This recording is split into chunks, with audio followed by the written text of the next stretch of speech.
what's going on, everybody? It's No Reservations, and I'm done one. And I'm Marie. Now, last week we had an amazing person that we call family come and talk with us and let us know everything about him, where his name comes from, his life partner, and their lovely story of how they met and all of that. All hail Pan.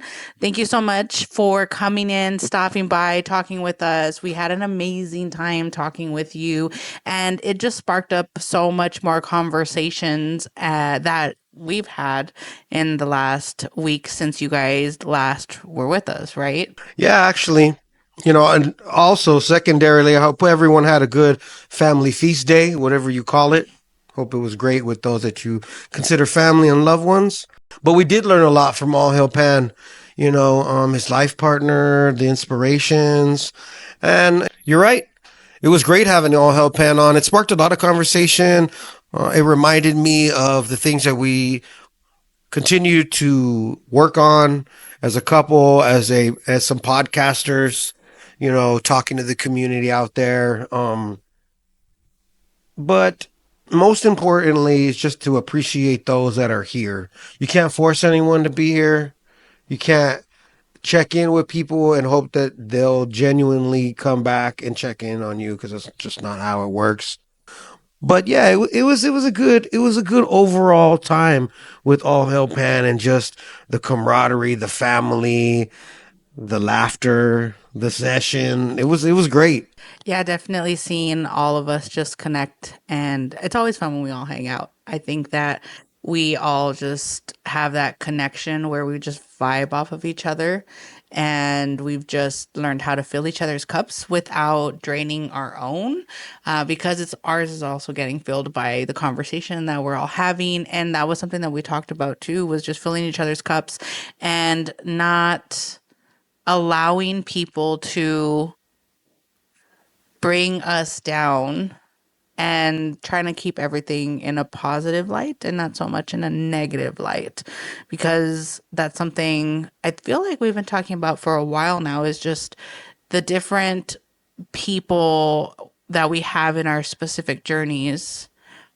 Some that we thought were going to be here forever aren't here forever, and the ones that we didn't think would last are the ones that lasted the longest.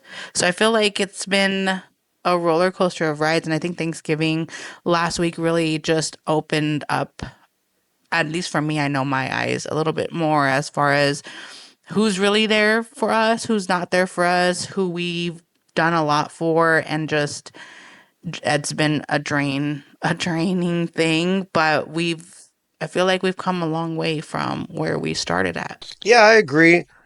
And again, it's not that we're taking like tallies of what we're doing and what people aren't doing, and all that you mentioned. We're not marking off and have a fucking board with everyone's name on it and the checks next to them. We don't do that shit around here. But it is an eye opener, and you end up draining yourself trying to be, like, I shared a post, right? And it said something to the effect of, you're draining, you're unknowingly draining yourself being everyone's anchor. And we don't do that intentionally. But what is actually happening with good intent is that we want to make sure everyone's fine. At least that's my understanding of how you check in on people. Hey, what's cracking? What are you doing? I hope you're good. Shit sucks, man. It'll turn around. Only you can turn it around, though. I can't turn it around for you, because life still goes on. Everyone's turmoil or hard time, they're still they're there, being whoever you are, anybody. People still go on.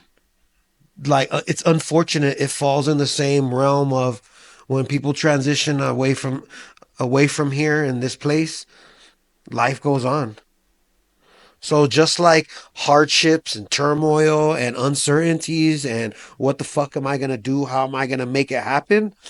That shit really doesn't matter, because people are still living their life.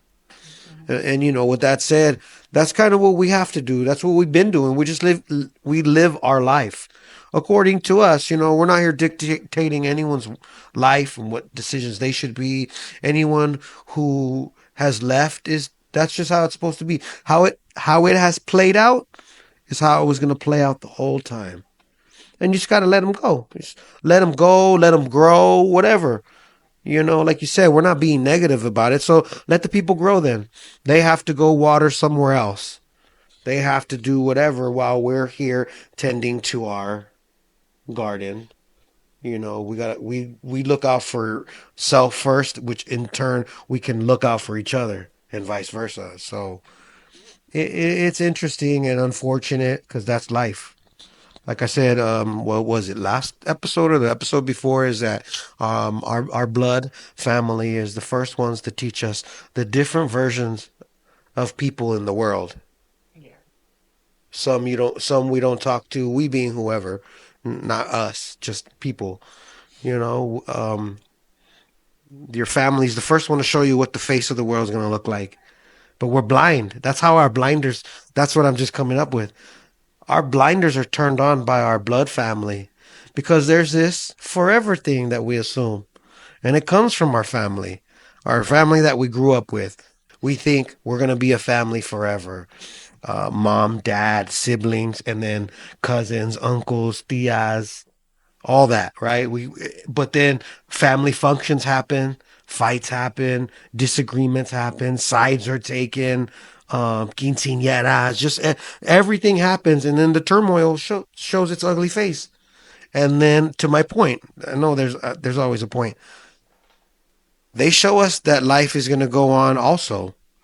So don't allow your hard times that each and every one of us put ourselves in, that we have to take ourselves out of. We have to get out the hole, you know?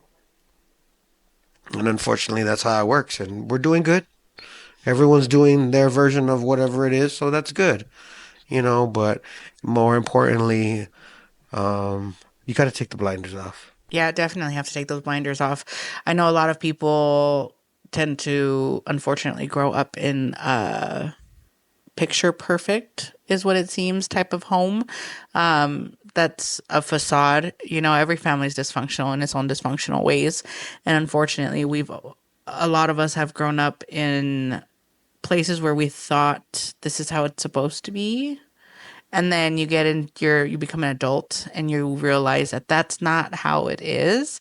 You find out the truths of everything as you grow up and you realize your life was a little bit of a facade. But I think that that's the reason why we are the way we are with our own family and just the three of us, because we're teaching Alexis that it's not always peaches and cream. It's not always rainbows and glitters and, you know, beautifulness all the time. There's going to be bad times. There's going to be hard times. We're going to struggle. But it's how we come out on top, you know? It reminds me going back to Flagstaff because they played Miley Cyrus and stuff, and I thought of her Climb song, and that song just being one of those things where it doesn't matter what's on the other side of that mountain that you're going over. It's actually the climb that you end up doing. It's how you actually climb that mountain, climb that hill, climb that bump, and get over it that makes you learn new things and see things in a completely different way, because it's not always going to be an easy route. Some people get to have stairs and elevators while others actually have to just be in that terrain. That was a good metaphor, actually. I liked that metaphor. But I think that it's something that we've just all learned, and just, as adults, like, obviously friends, family, everybody tends to grow apart. Everybody gets together when it's an unfortunate event. Then that's the only time we see, and then it's always, oh, we should get together. We need to do this more often and not just at these types of functions. And then months go by and you maybe make plans for one, but only half the family can do it and not everybody can show up, or these people are now fighting because of something these people said to these people, and then you never talk again. And it's one of those things where you realize that although blood is thicker than water, it doesn't necessarily mean that they're always 100% going to be there for you. So, in your sense, like in the sense that you were talking about, it's not a forever thing to always have that family. You're going to grow out of that family, and it's how you learn from that, take from it, and just move on because not everybody's going to be here forever. No, they're not. And it's a chosen family when you're an adult. We're always children of parents, but when you're a parent and an adult, I'm an adult now talking to an adult. I don't have to. Yeah, I gotta respect you because you are the parent, but I'm not the kid. I'm not a kid. I'm your child forever, but I'm not your. Sorry, you're gonna fucking talk to me like an adult. You're gonna give me the same shit you've been telling me my whole life. But now we're adults, so you need to reciprocate it. And the chosen family though is one that you can nurture based on knowing that your blood family just it doesn't it's like, what is that term? How does it go? You said blood is thicker than water, but oil and vinegar, water and oil don't mix, or there's another term out I there. think it's oil and water. Oil and water don't mix because one will always float and the other one just kind of stays. Something Yeah, it about separates, some shit buoyancy. like that. Y'all know what we're trying to get at. So what I'm trying to say is that because you're the water and they're the oil, and it doesn't work as efficient as maybe you thought it is, because as you get older, families strain away. People die, divorces happen. Who you thought was going to be your tia forever or Theo isn't even your fucking relative anymore. And you can't even talk to them, maybe. Who knows? But you really can. You really can, but the perception of whoever's family at times, not all families, but some, will go, you can't talk to Victoria no more. Fucking Theo Julio. You can't talk to cousin fucking Lurch because they're not part of the family no more. And you have to.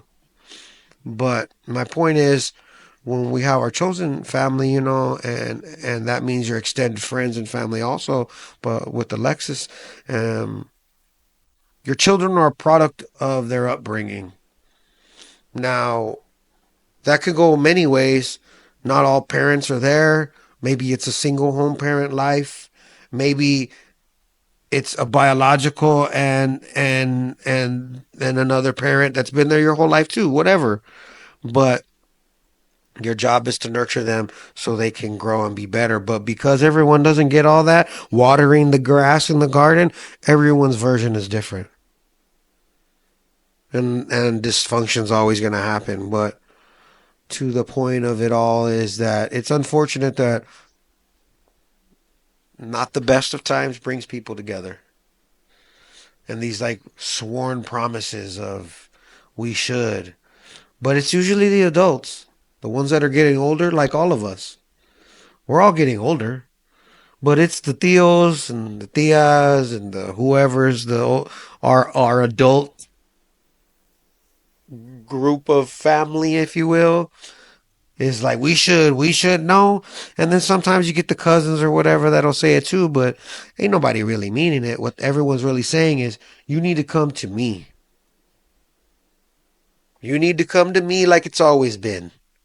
I'm the me now. Grandma was the me then. Mom was the me then. Dad, uncle, whatever, whatever. But it's never like, come on, let's all hang. We'll go there. Like our community, right? You know, um, all of y'all are great. You set plans, you follow through, you make sure everyone's on the same page. And if people can't show up, people can't show up. It's fine. But it's a very slippery slope still when you have chosen family, because the inevitable of distancing will happen. Life, it's that life gets in the way, and the distance kind of starts to forge its way in because people have to focus on their life, their significant other. Like all hell Pan said, they agreed we're gonna do this together. He doesn't carve out too much of this, too much of that, because together they carve for themselves and their home that they're together with. So yeah, I mean, that's a trip. I do like your analogy though. Yeah, and them talking about, your significant other and stuff like that. I feel like families still think that you're supposed to put them first, even after you've been with someone for so long, married or not married, it doesn't matter. But when you have a life partner and you've chosen this person to be with forever, that's your forever person. I feel like family still doesn't see it that way. It's always, oh, it's me. Oh, you're ditching me for that person. Oh, you're ditching me for him again or her Are you again. sure you want to be with them? That kind of shit too. Yes. Oh, you know what? I hate that because that was a lot of the stuff like certain people had said was, are you sure? Oh, you know what? You should probably do a little nest egg that they don't know about. So that way, in case anything happens, you have something to fall back on. Almost like not believing in the relationship that you have with that person. Or that they don't believe in you really, because remember, it's coming from a, like, again, the delusion or the illusion of family. Some, not all, again, not trying to ruffle nobody's feathers. They only know you. So remember, mijo, mija, son, daughter, niece, nephew, I'm only telling this to you for your own good. What is it? Which really means, hey, I fucked up a lot, and I don't really believe that you can make it happen because I went through life and this shit fucked up for me. But it goes to what we said though. The counter to all that is, sorry, homie, don't put your I don't knows on me. That you fucked that up. I didn't. Don't put your generational shit on me. But it is that, in my opinion, that they don't believe in us. They don't believe in us being whoever. They don't believe in you because they only know you personally. So they're already judging you.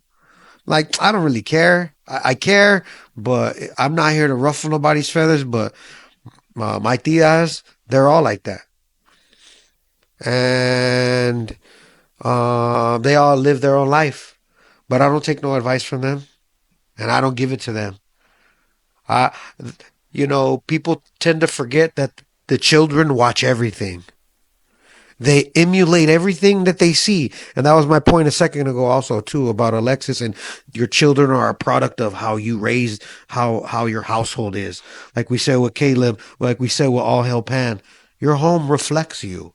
Your children is a reflection of you. You are a reflection of the parents that you had. You have whatever. But children watch it all. I don't forget nothing. I remember birthday parties, dysfunction. I remember to this day parties of getting the cara, and I'm like, what? What are you doing? What? Say something to me, to my family, and you won't. Most people don't say it till after, but the point being is that um, they tend to not believe in you and put their generational worries on you by saying those kind of things. Are you sure? Are you sure? You don't got no money. Don't sign anything in each other's name. Don't get married. Um, uh, be careful of getting pregnant. What, like all this crazy shit. Or like when people get married, it's like, are you pregnant? The fuck you mean? Are you? The fuck you mean? No, sorry, homie. That's where you got married a long time ago, and it didn't work out for you. You got pregnant out of wedlock, like fucking young Sheldon.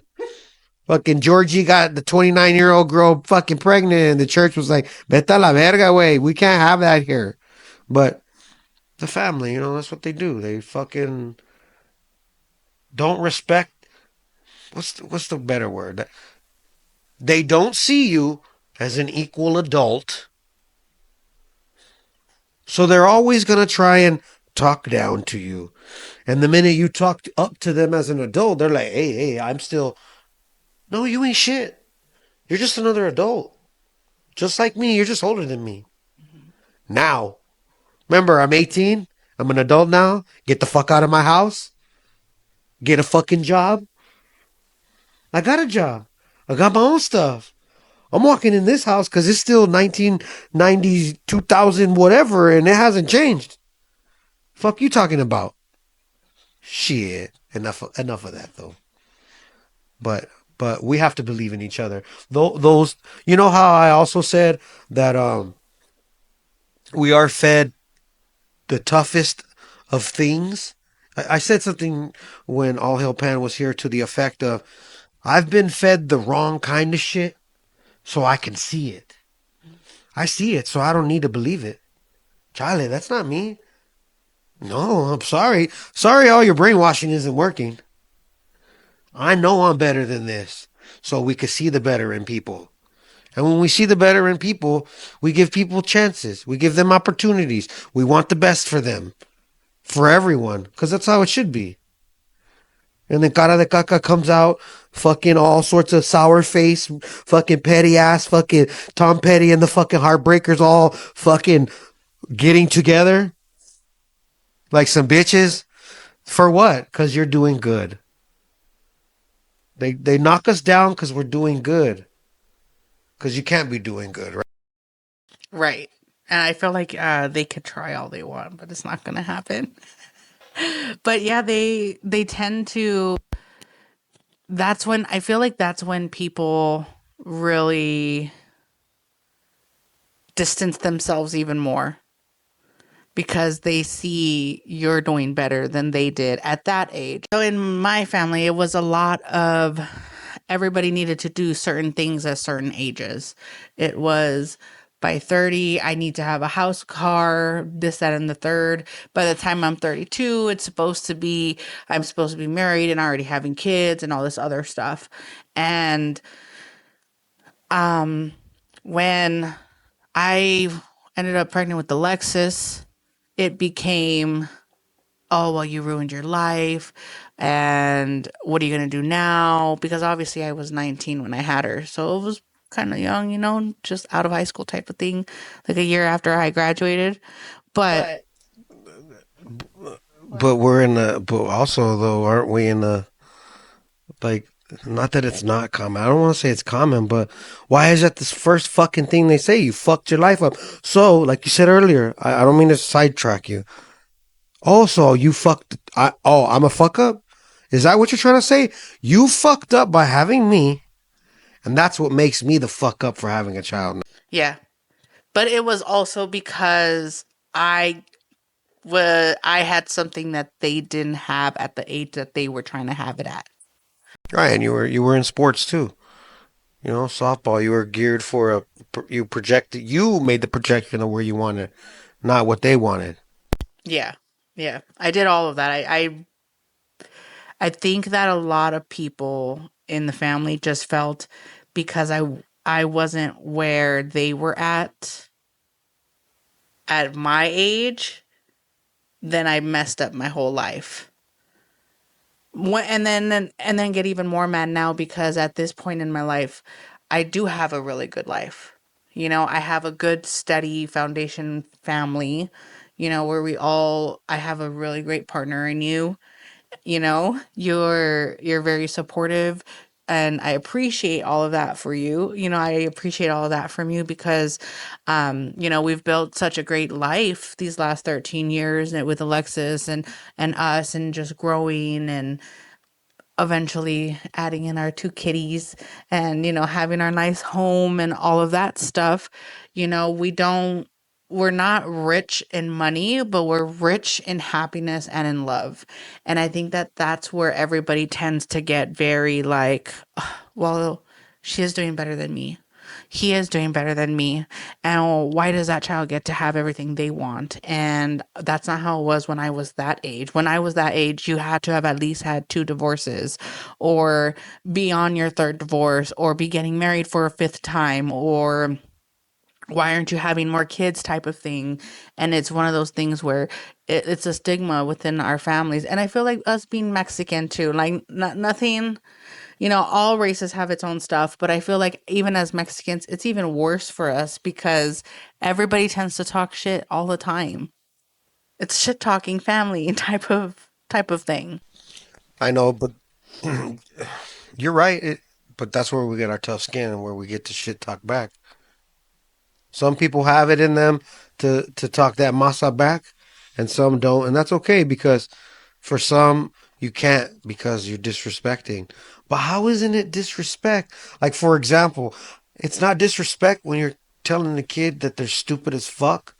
Shut the fuck up, you dumb piece of shit. Because, you know, they're not your biological kid, so fuck them. But my child I love, but fuck you. Right? Like, how is that not disrespectful? How is beating the shit out of a kid okay? I mean, it never was, but in what we're talking about, that shit ain't respect. Just that shit is not respectful. So how is it respect one way? And because of culturally who uh, culturally where we come from and like the generational assumption of all Mexicans, whether born here or in Mexico, it's perceived a certain way. Like it's slipping away a lot more that man, they work hard. They're great workers. They provide for their family. They do what they have to do to put food on the table and a roof over their head. But now it's just fucking you're all illegal. Y'all stole the land, signature or not. Make America Mexico again. Somebody gonna get mad, but make tamales great again too. That's why we make them. But um, because we're a Mexican, it there is this thing. Oh, she got pregnant. Oh, pues the chismes happen.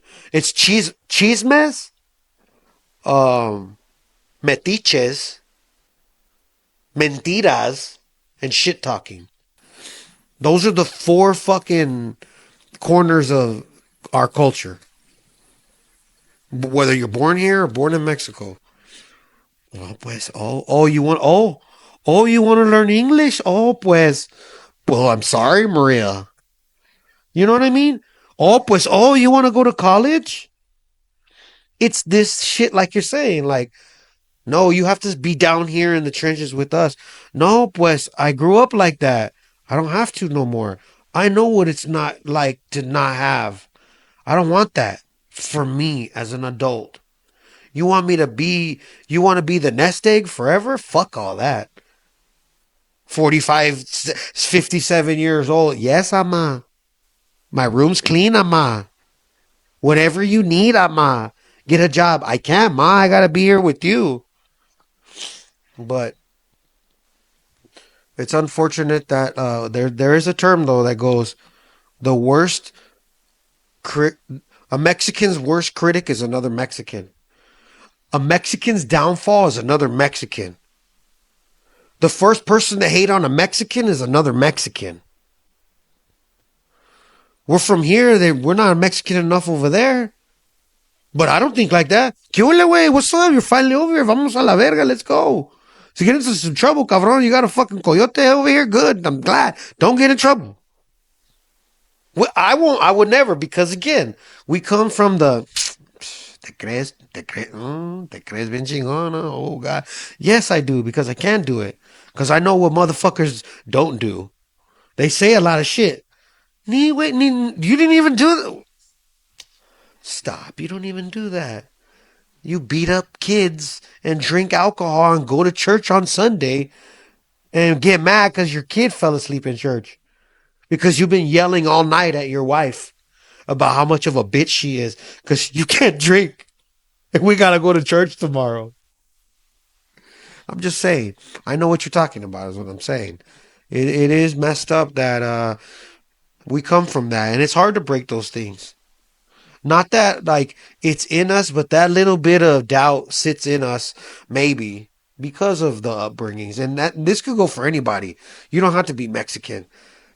You could be Mexican if you fit all those qualifications, but you don't gotta be ethnically that. You know, everybody has this type of issue. It ain't just us, our people, it's everyone. Everyone out there has that. So that doubt that's in your head comes from your upbringing. Or on the brighter side of things, the you can do it, the brighter side of life that people have cuz it ain't bad though.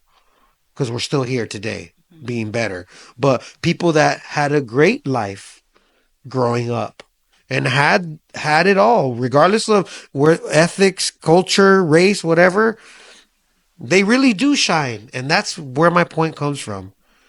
You're only as good as your household that you were brought up in. And that's why we raise Alexis to be a great human. Yeah, I totally agree. We've done a lot for her to make sure that she it wasn't brought up in the same way we were. And I think that's where everything comes full circle is although we grew up in such a hardship, we know what those hardships, what those struggles are.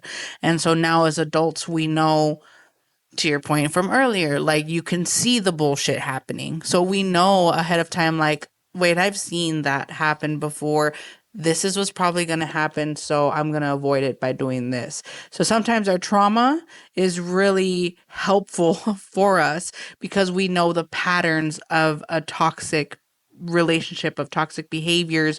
We see everything happening, and so we try to get ahead of it by swerving around it and like, no, we're not gonna do this. And unfortunately, that does mean a lot of people get cut out, whether it's family, whether it's friends, whoever it may be. Those people end up getting cut out because they're like, I've tried so hard to bring these people down and they're not coming down. And they hate that so much when, I don't want to say when they're losing, but when they're not successful in their own life, they want to make sure everybody else is not successful in their lives as well. So they want to keep them there. And when you break free from those curses or from those generational traumas and all of that type of stuff, that's when we tend to cut the cords. We're breaking certain things off, and it helps us to be much better people on in life. And we learn, okay, I didn't get my cup filled up growing up, emotionally, physically, whatever it may be. So now as an adult, I overcompensate that and fill other people's cups so that they don't have that feeling. And then you don't realize that your cup is not getting filled because that's not what you're looking for.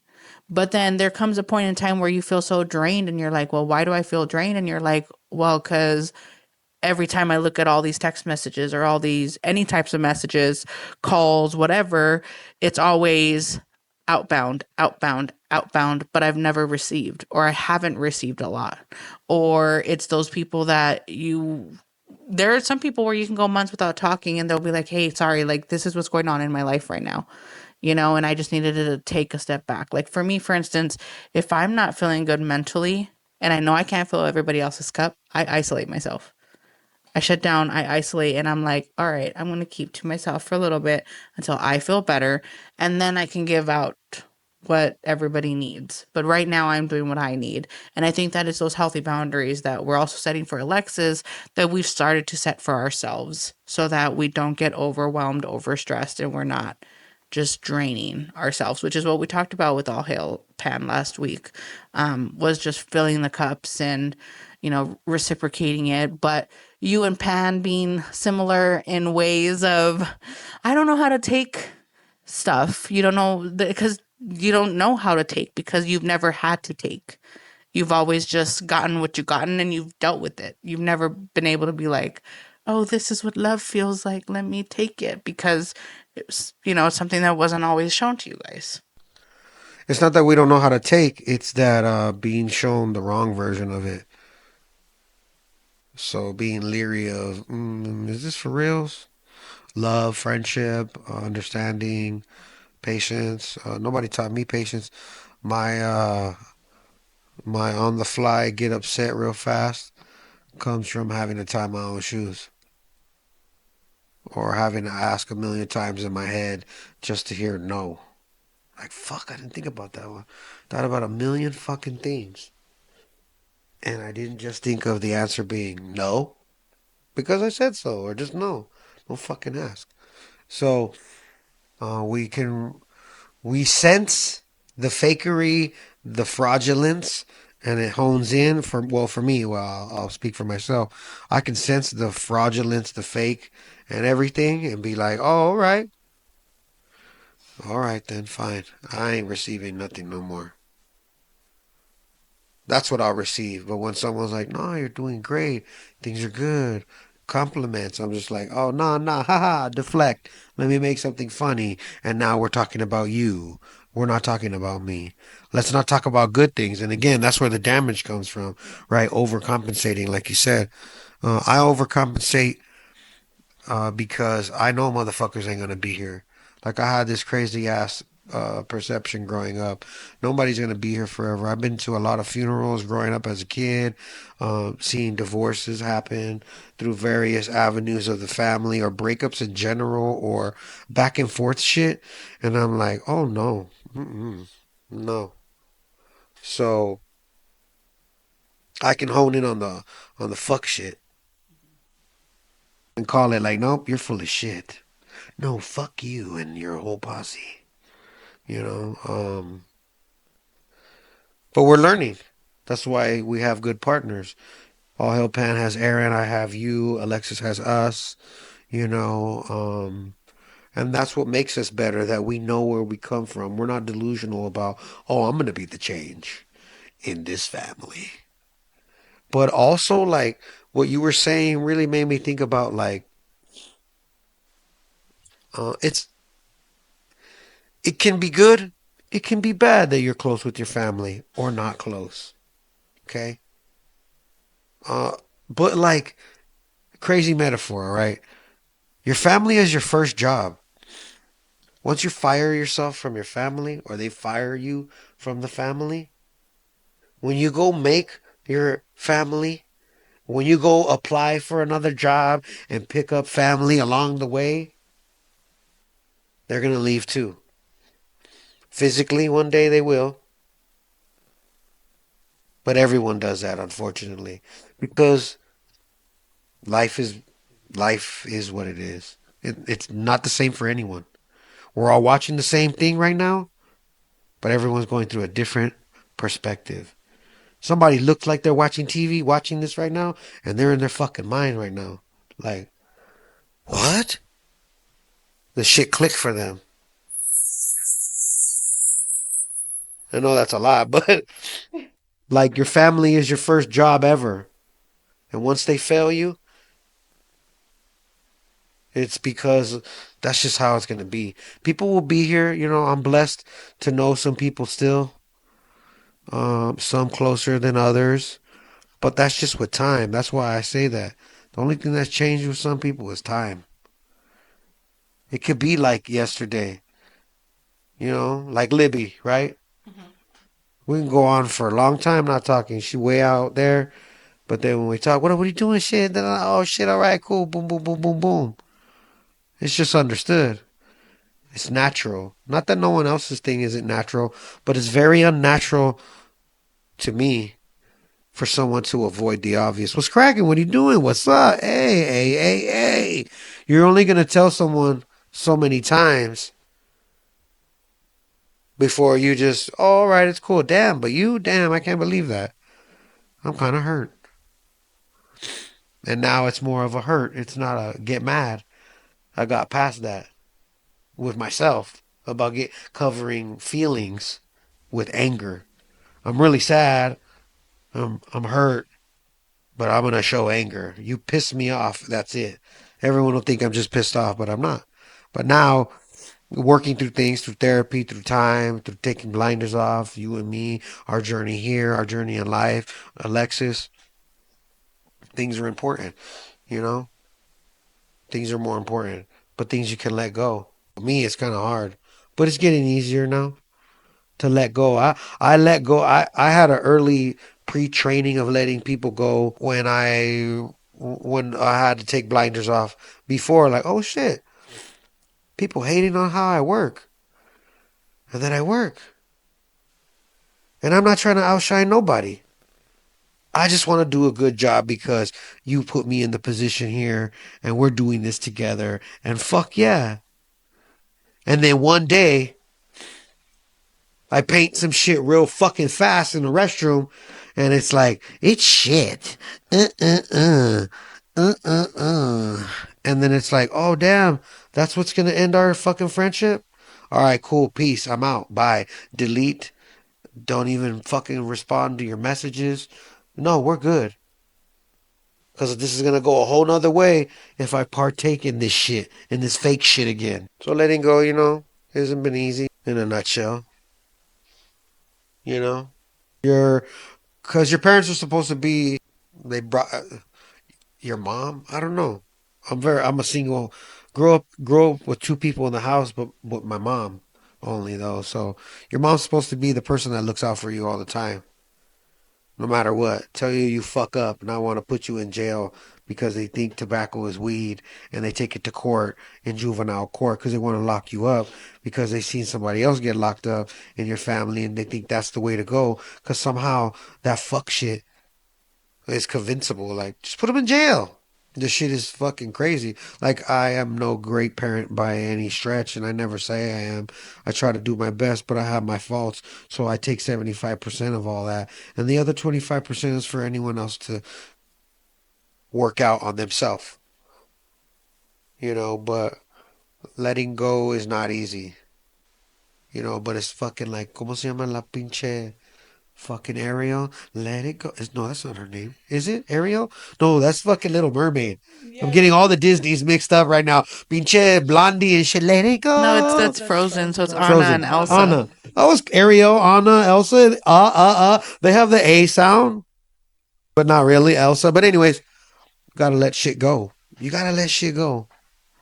Very hard to do in the climate of you're a different version of your upbringing and my upbringing are different, but there are things that are similar. I commend you in your dual household and sibling love and all that. Whereas me, I'm like, oh, don't say it, way. I don't got that shit, but I got it in me for this. But I don't got it in me for them because they got it out for me. My tio's the only one that give me a call from time to time, and I love hearing from fucking Captain America. That motherfucker be wearing. He's proud to be a fucking American, my Theo.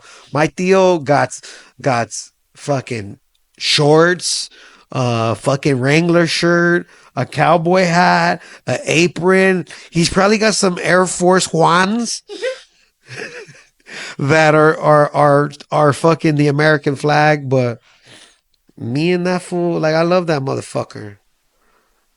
Me and my Theo he been through his own thing as I was growing up as a kid. But like I looked up to him because he was the only man in my life other than my grandpa, my abuelo. Um, but me and my tío, we got into it too. Like got into it. You know, growing up and even in now, it's like I don't care how tall you are, big you are. I don't give a fuck how many motherfuckers you got with you.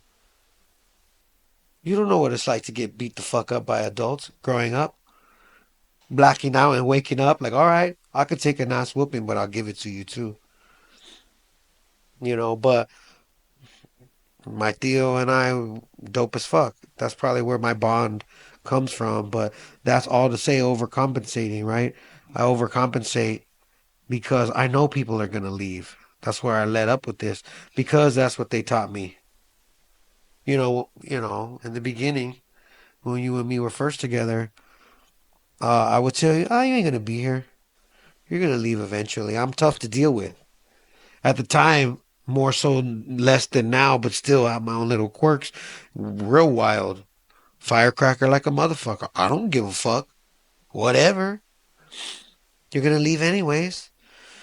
You're like the therapist that my parents told me we were doing family therapy with. And I tell them, what the fuck are you gonna do when someone's beating the shit out of me in the middle of the night? You gonna come help me? No, you're not, motherfucker. Because you get paid to do this shit. You ain't here for me. And then when we did therapy, I was like, I can't do that shit. Motherfuckers ain't gonna be here. I ain't gonna tell them shit. What the fuck I gotta tell them? I don't know what I gotta tell them, but I know I ain't gonna tell them shit. They're getting paid to hear me out. They ain't gonna come right now at fucking 2 in the morning. I'm having a fucking meltdown. But then, that's to the us thing. So all that shit is to say, those bad times make us better adults today in our relationships that we try to work on. You know, it's not perfect. Nobody said, I don't say it is. You don't. What works for us works for us. We don't tell people you should live like us and do this and start a fucking blase blase. No, but it's not easy. Doubt will set in. It's because where we come from, our upbringing. You know, you probably won't be anybody because you're gonna go to jail because your Theo went to jail. Um, you can't play and be an athlete because your brother's gonna be. Not that they said these things, but their actions implied, right? You know what I mean? Like I'm just saying in general, like doubt. You work through the doubt, and I don't.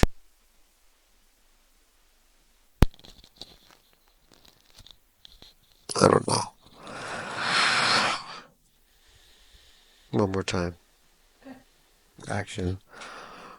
So just it's doubt because it comes from the places that we grew up in. The negative was going to be there.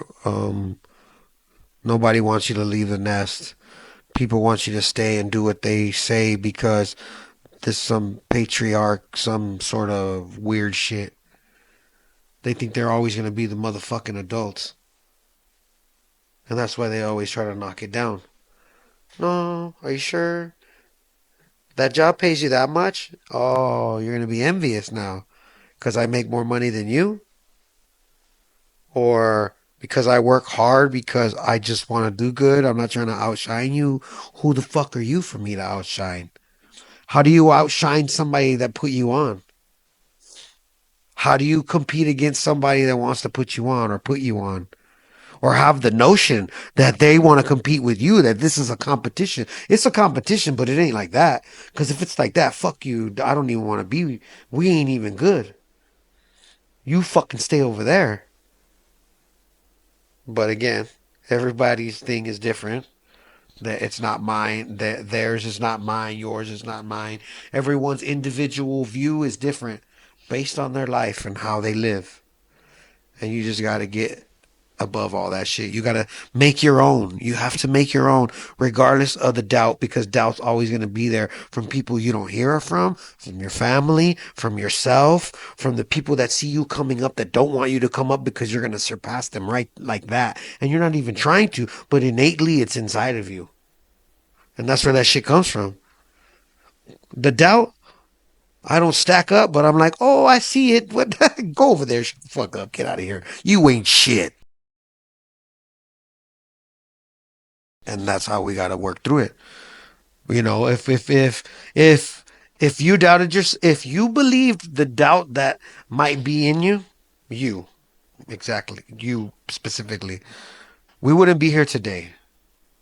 We wouldn't work through all this shit that pisses me off. Cause I get mad now for this shit. This is the creative thing that I love to do for you, for us. But last week I was fucking pissed off like a motherfucking racehorse because things weren't happening, and I was blaming it on everything but the fact that it was out of our control. But I want it to be perfect for you, so I could be a killer to your dreams in that moment. Yes, okay. You don't have to say it. I know. I could kill your dreams in that moment because I'm so mad because I want it to be perfect for you. The lights go out. I get pissed off. This shit ain't working. And I'm like, fuck. And it's like, all right, don't be that way. You're the buzzkill, motherfucker. But my point is, if you allowed any doubt that you might have inside of you to do this, then you wouldn't do it. We wouldn't be here today doing this, working through all this. And that's how we make it happen. We got to work through it. What are we doing all this for? Together. As a couple, husband and wife, but as this too, this is like being partners of a whole different kind. Yeah, man, that's some deep stuff. That's some deep stuff. Shit I think about all the time. I think about a lot of shit.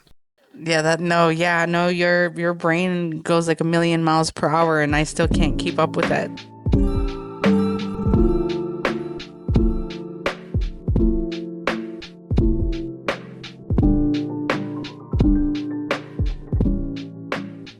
what's up? It's No Reservations. Man, the community's been growing like we've been saying. Y'all been supporting a lot of our endeavors. We appreciate you. Been hitting us up with tamales and orders and all kinds of stuff.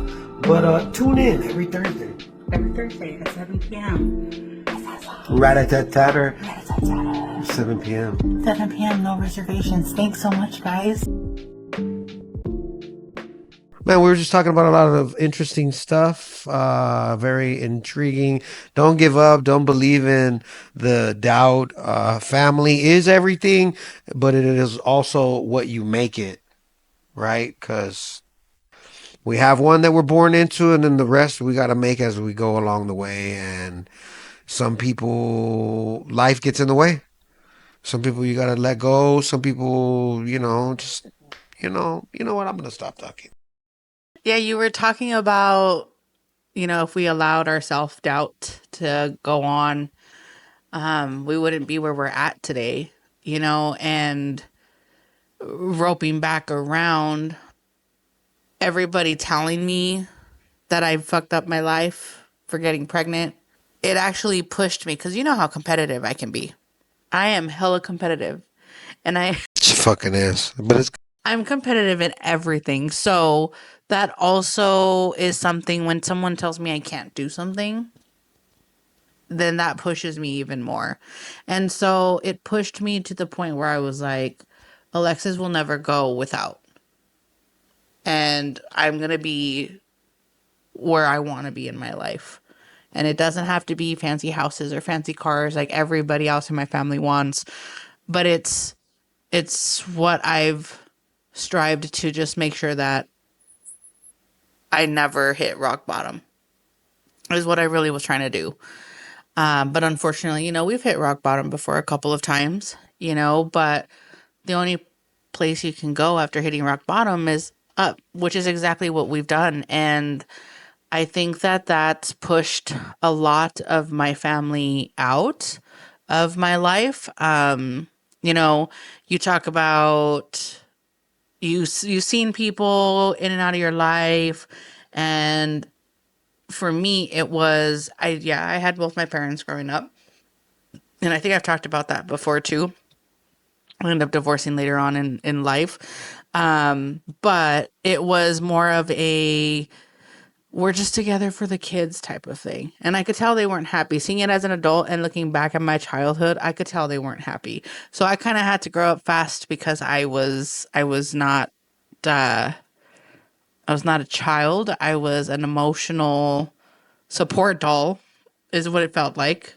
Not trying to ruffle any feathers or anything, but an emotional support doll, and that's what my process was supposed to be. My childhood was supposed to be, which is what it was.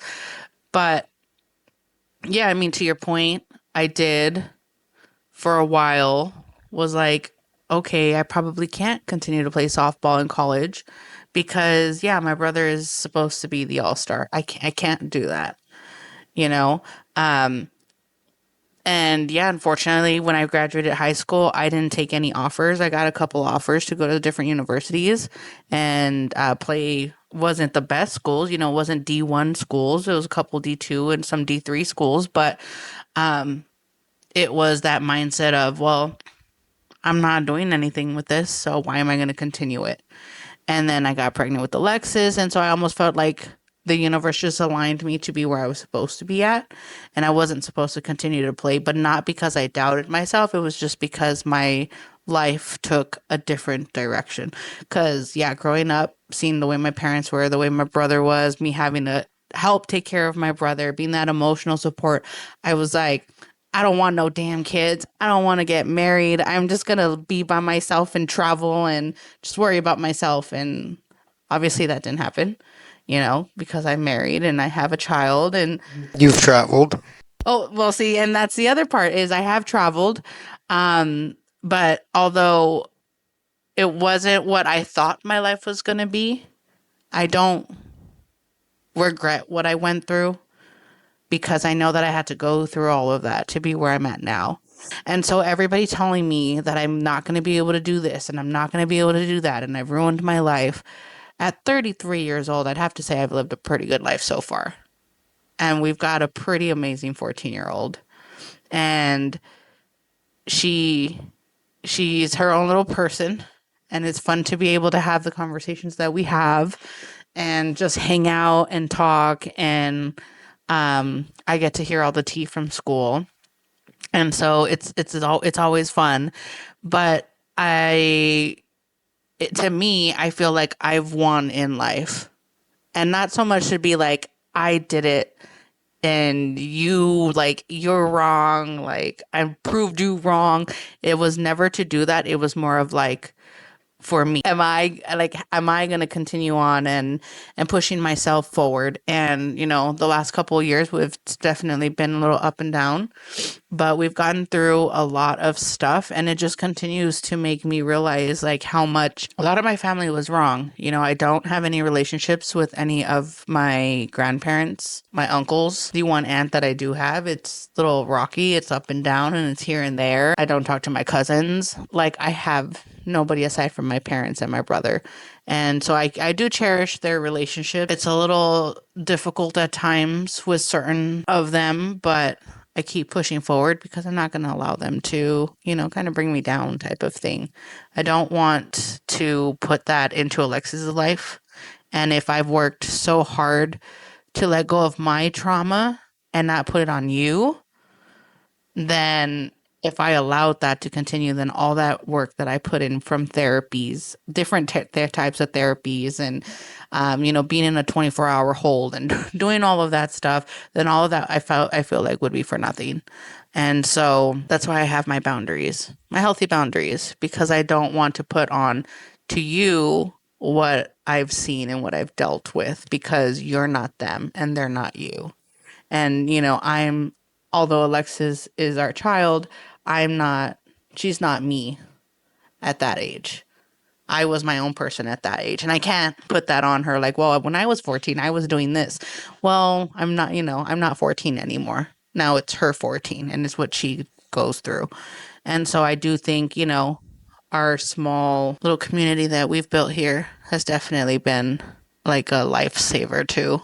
A lot of good times, bad times, but good times as well that we've pulled through from.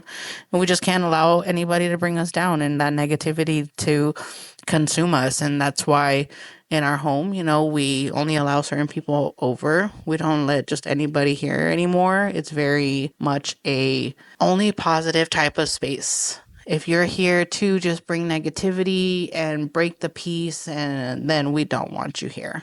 Respectfully, of course, because that's just the way we've grown in life, and that's the way we continue to grow in life. And I just think that everybody has their own journeys, and what you guys do in your journey is for you and only you, not for anybody else. Everybody can have their opinions, but that's all they are opinions, and what they believe you should be doing with your life is, like I said, just their opinion, and not for you to take to heart or take it personal. Just say thank you for your feedback and keep it moving, right? Yeah, just keep it moving. That's all you can do. Clear the lane, clear the aisle. I'm coming through. Make way. Yes, it's me. Have a good day.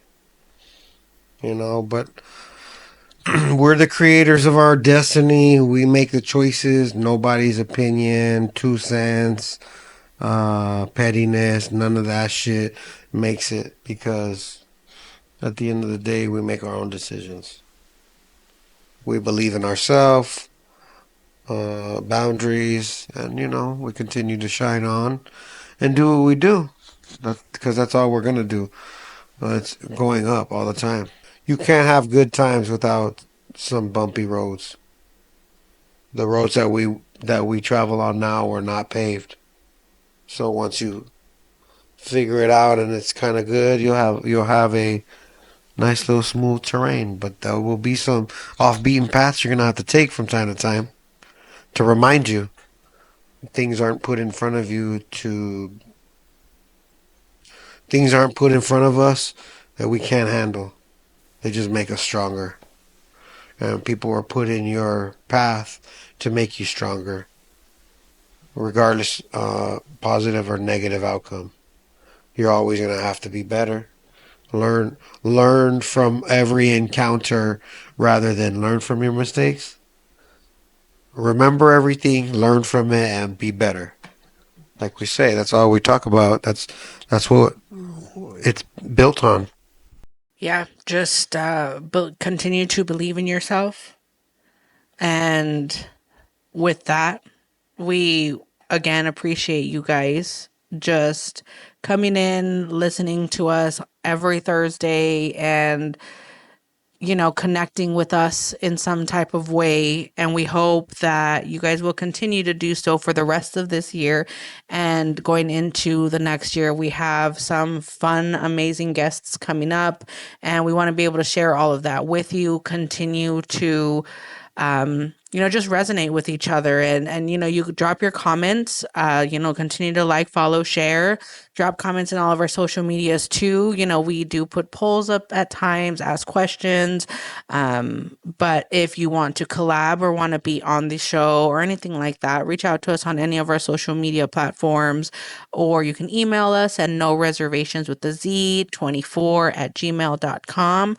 But for now, in today's episode, that's a wrap.